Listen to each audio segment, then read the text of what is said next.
Hi, Angie B here, and I'm standing inside the Taplow Court in Maidenhead, and I'm about to go and watch the definitive Rat Pack. That is Dean Martin, Frank Sinatra, and Sammy Davis Jr. But before I go and take my seat, I've got the opportunity to go and sit and have a quick chat for just a few minutes with this very talented trio of jazz singers. Let's go find them. Okay, so I've managed to get inside the dressing room with this definitive Rat Pack, and thank you so much, guys, for giving me your time. I know that you've got a busy schedule. You've had a tech run, and you've got the performance about to start. Yeah. Well, it sounded wonderful, so really good. And I can't wait to see the performance later. So, brilliant. So we've got Stephen Triffitt as A.K. Frank Sinatra, and we've got Mark Adams as Dean Martin. We have George Long as Sammy Davis Jr. And we have this lovely chap here, Toby. Hi. Musical director and promoter. Exactly, I was going to say, if you'd just like to explain your part in this performance, Toby. So this evening I'm a musical director, as George said, of sorts. But normally these days I promote the show, in particular the Christmas tour, which we're about to embark on at the end of November. But tonight is all about Elizabeth House in Cookham, and raising money for them. My mother, Jill, is a trustee, and she asked us to come and do this today. She told me, and I asked you, and you all very kindly said. We said no until she got us drunk. Well, that's it. They all very kindly said yes. So we're here with a wonderful London band. And we're looking forward to the show. Yes, it's sounding absolutely great. I heard you earlier on, so yeah, brilliant. Okay, so I want to ask, now I've got the three of you together, where did it all begin? How did it start? When did you discover that you first sounded like your artists? Yes. Let's start with George. I started with these two. We did the West End show, Rat Pack Live from Las Vegas. We all met on that, really. We did. Yes. 16 I've never years done ago. longer than that. Is it more than that, surely?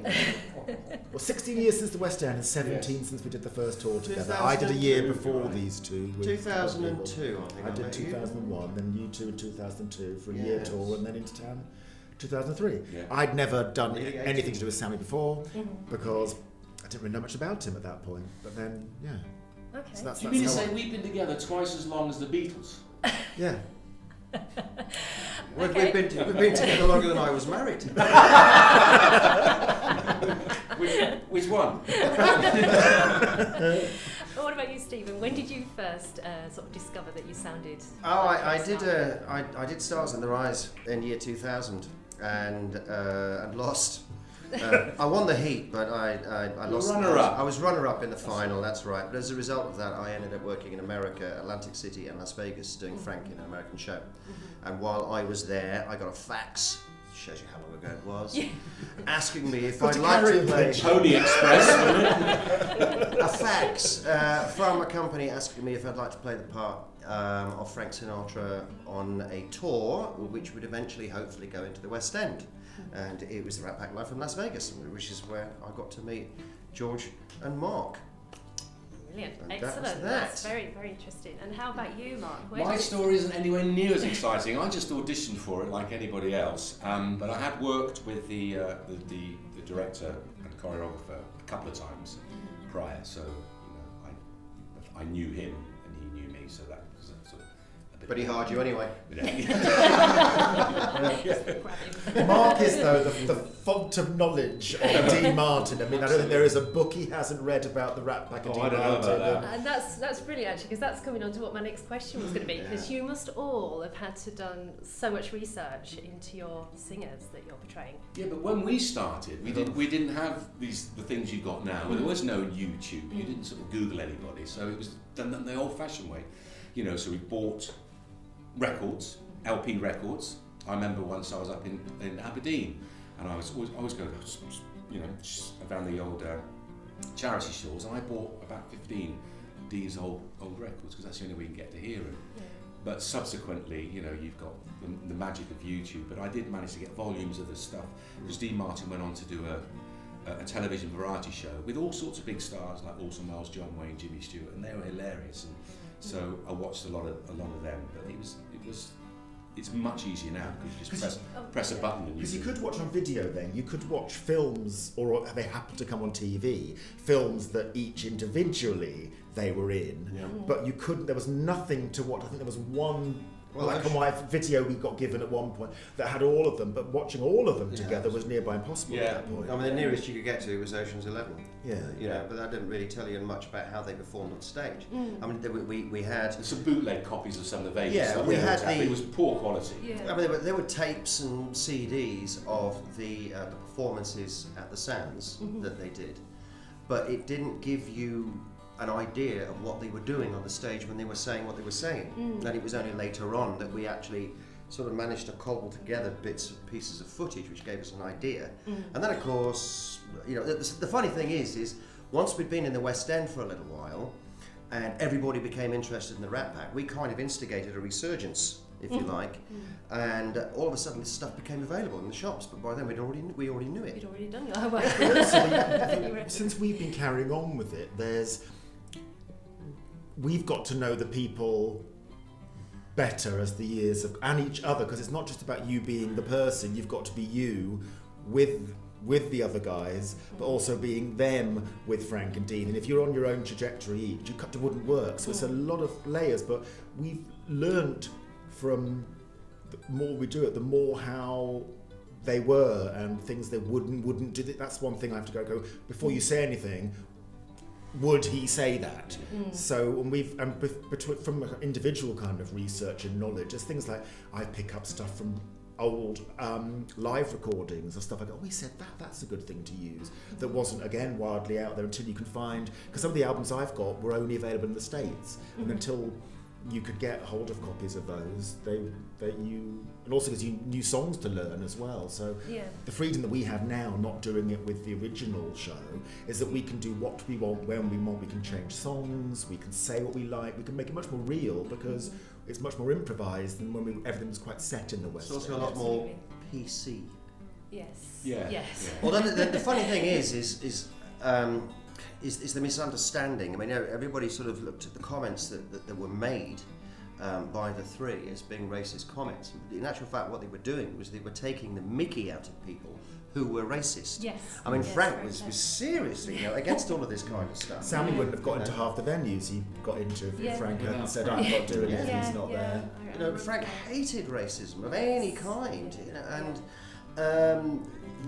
but the fact that they made the jokes and the audience were laughing, basically the only reason they were doing it was to make the audience look foolish, even though the audience didn't even realise it at the time. But there's so much material now that we don't need. It's not that we've stripped them out intentionally, they've just kind of disappeared because the material that we do tend to use, there's so much, and the stuff we've made up ourselves and the way we react together, we don't need to use, well, not always cheap gags, but it's, I mean, I remember we did a ship once and I did a complete verbatim Sammy speech, and somebody was sitting next to me at the restaurant moaning about something. I almost walked out because she misheard. She thought that I was being racist and anti-Semitic, whereas in fact Sammy was making comments about other people's racism and anti-Semitism in his speech, but she completely heard what she wanted to hear. She said, "Oh, he called Jews this and blacks that." And it's going, no, he's saying that's what you call them, so he doesn't know how to be because he's both.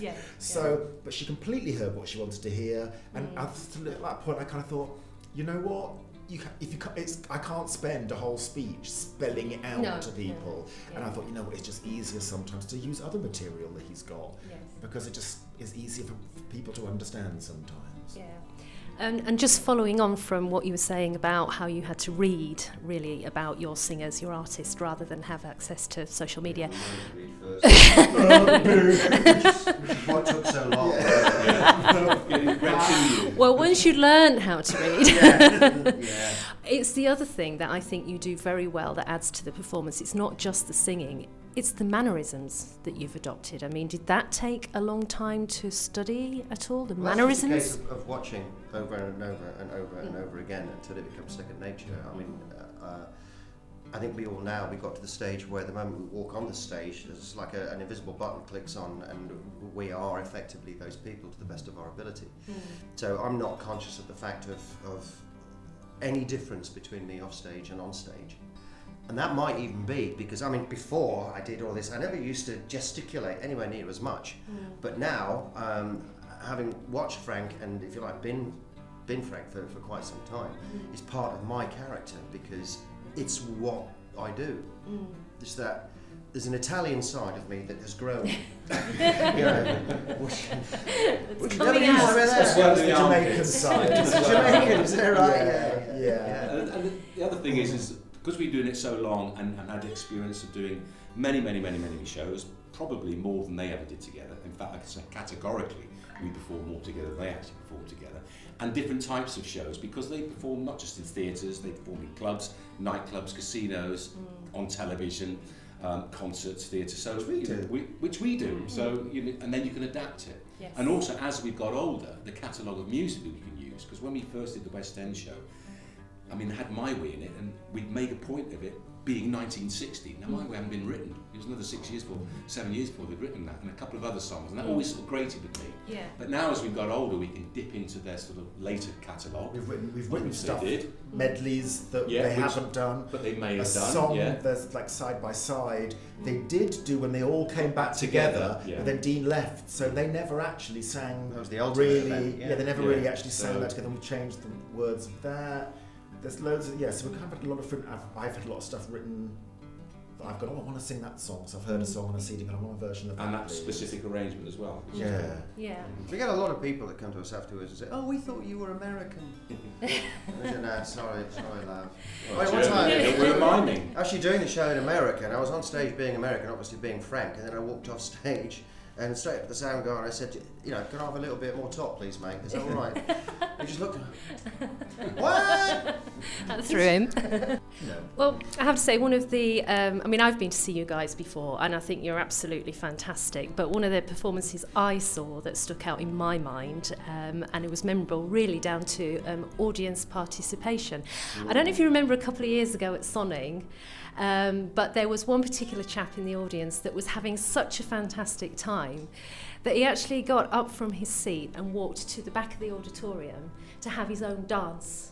So he was bopping away in the back of the stalls while you were singing, and I thought, I wonder if the guys actually remember that, or you were aware of it? There's so many songs, people getting up and going to the level of people getting up and going to the loo, and then because anything that happens to the audience, they've got to be very careful because we'll bring them into the show. So if someone's having a bit too much of a good time, we'll turn the spots on them. There was that couple doing it in the box at the Strand, wasn't there? That was There was a punch up in the gods moved on to Really? to somebody's. But She said, well, it's his birthday, and I said, it's always better to give than receive, so it's definitely going out 2 o'clock now. All sorts. Edit that bit. Yeah. And there was a fight, wasn't there? There was a fight in the top. We were the only Somebody show in the flashed West their End. boobs, the lady behind didn't like it, so they We were the only show in the West End that actually had bouncers. at the Security, time. because they Security. get Wow. carried away. smuggling Blimey. booze in handbags. And over the years, because we were there for 4.5 Right. years or something like that, and over the years, the number of bouncers increased. We had these big black guys that were sort of, That was literally just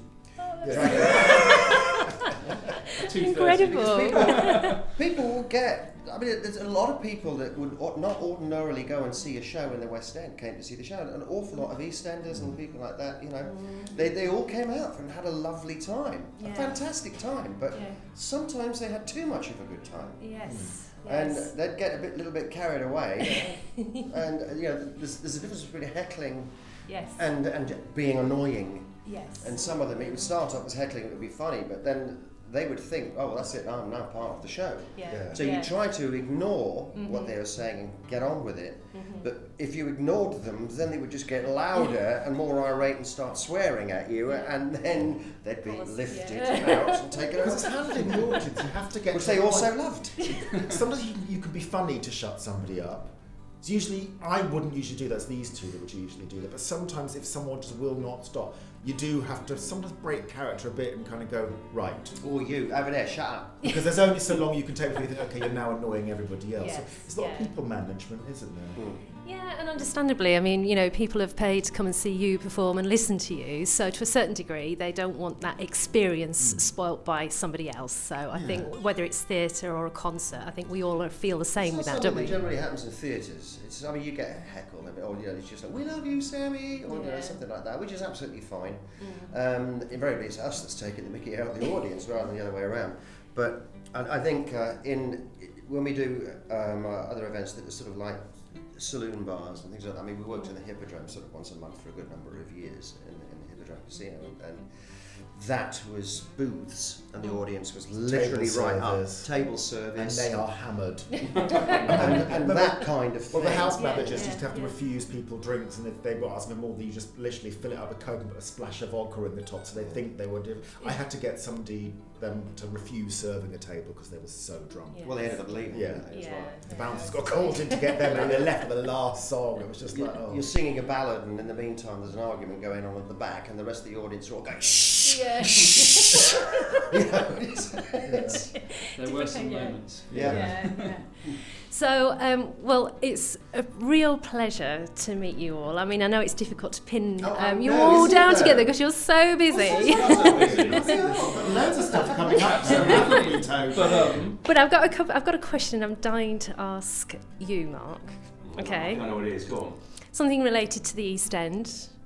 And your connection with football. Oh, right, yes. And didn't you have a performance in front of 35,000 yeah. there? At the old Upton Park. Yeah, so they haven't what... asked me to do the London Stadium yet. But, yeah. What did you sing? Was it Bubbles? I sang at Bubbles. I sang Bubbles unaccompanied, and then I had a backing track to Amore, which I sang.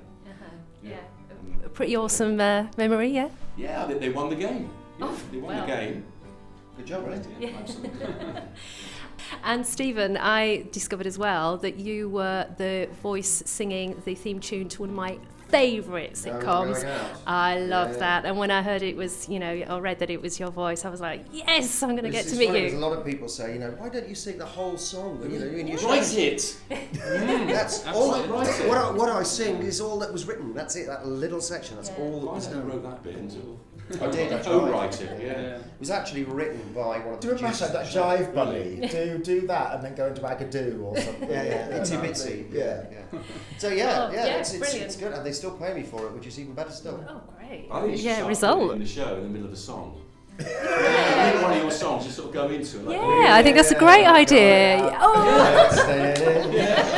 It's brilliant. Tonight. And you'll thank me for it, won't you? You'll remember me. Of course, yes, of course. And George, I mean, it's lovely to catch up with you. I mean, we go back quite a few years, don't we, from our training days? But it's lovely to see you after all this time and see, how much you've done in that space of time. How old I look. How much fatter I've got. I will be promoting this on Marlow FM radio on Sunday.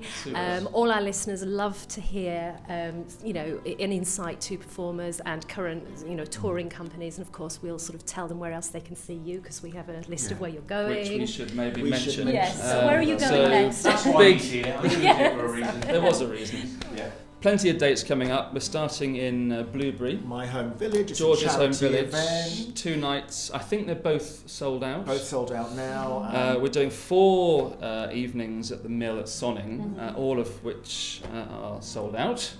There might be some last minute returns, so it's always worth checking. Well, when they realise what they're coming to see. Well, and we're playing 5 concert halls. London, Cadogan Hall.